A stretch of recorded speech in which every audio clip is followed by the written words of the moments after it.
Au petit d, on nous demande de calculer des limites, parmi lesquelles la première limite à calculer, c'est la limite en plus infini de x moins exponentielle de x. Donc ici, nous voyons que si nous essayons de remplacer la limite de x, ça fait tout simplement plus infini lorsque x tend vers plus infini, et la limite de exponentielle de x fait aussi plus infini. Du coup, nous allons avoir une forme indéterminée du type plus infini, moins infini. Donc, comment lever l'indétermination? Donc, ici, il faut faire les manipulations en se rappelant donc des limites remarquables donc, que l'on a donné lors du cours. Donc, ici, on va manipuler la fonction tout simplement pour faire apparaître une forme de limite.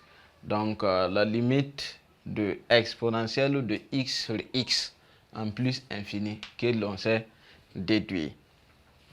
Donc, ici, on reprend limite lorsque x tend vers plus infini de x moins exponentielle de x égale à la limite lorsque x tend vers plus infini. Donc, on va mettre le x en facteur de x en facteur de 1 moins exponentielle de x sur x tout simplement. Donc, quand je mets le x en facteur, j'essaie de calculer.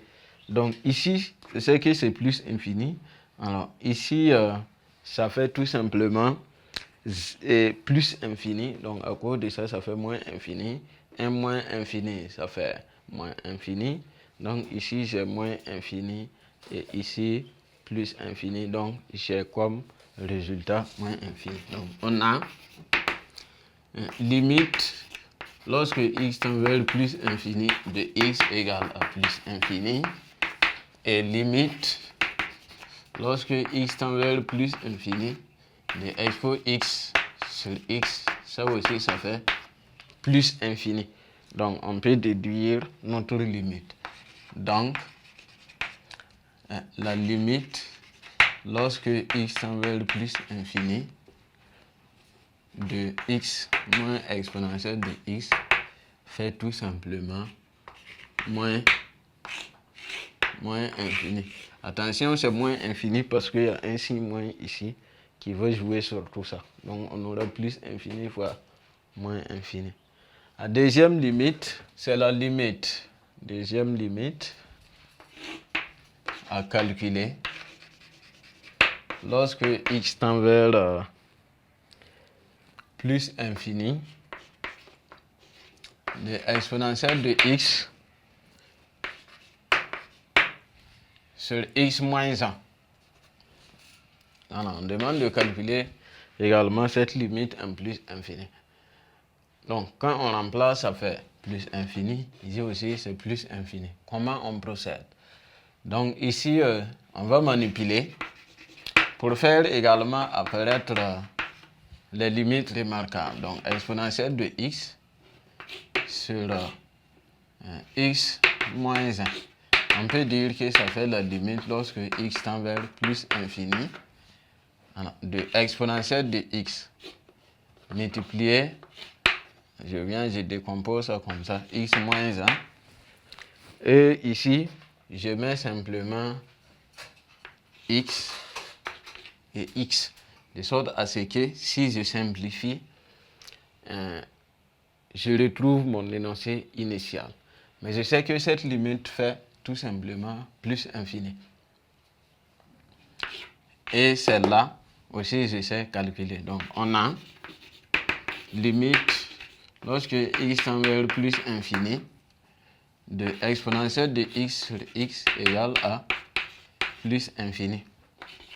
Et la limite lorsque x tend vers plus infini de x sur x plus 1 sur x moins 1 plutôt, fonction rationnelle limite du monome de plus haut degré, ça fait 1. Donc on peut conclure que la limite lorsque x tend vers plus infini de exponentielle de x sur x moins 1 fait plus infini, puisque c'est plus infini multiplié par 1.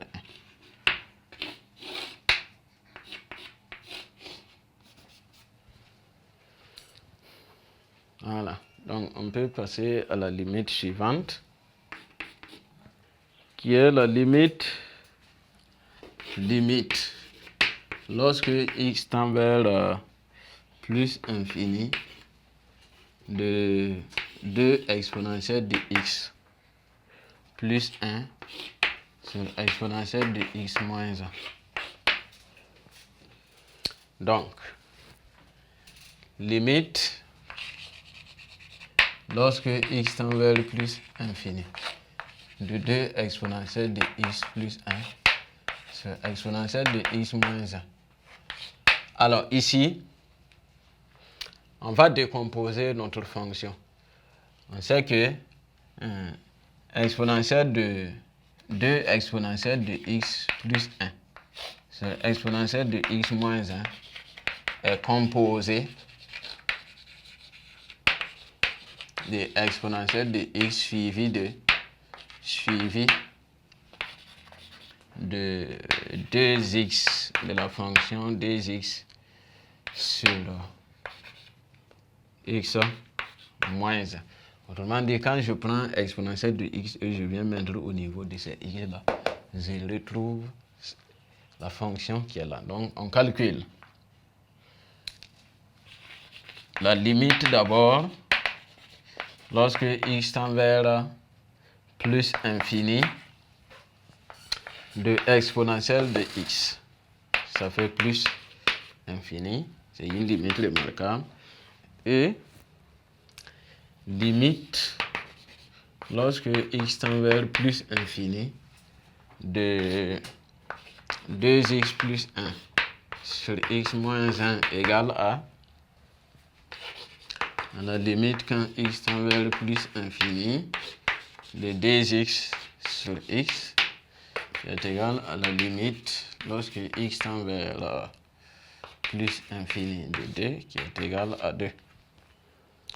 Donc, on peut conclure que la limite lorsque x tend vers plus infini de 2 exponentielle de x plus 1 sur exponentielle de x moins 1 égale à 2.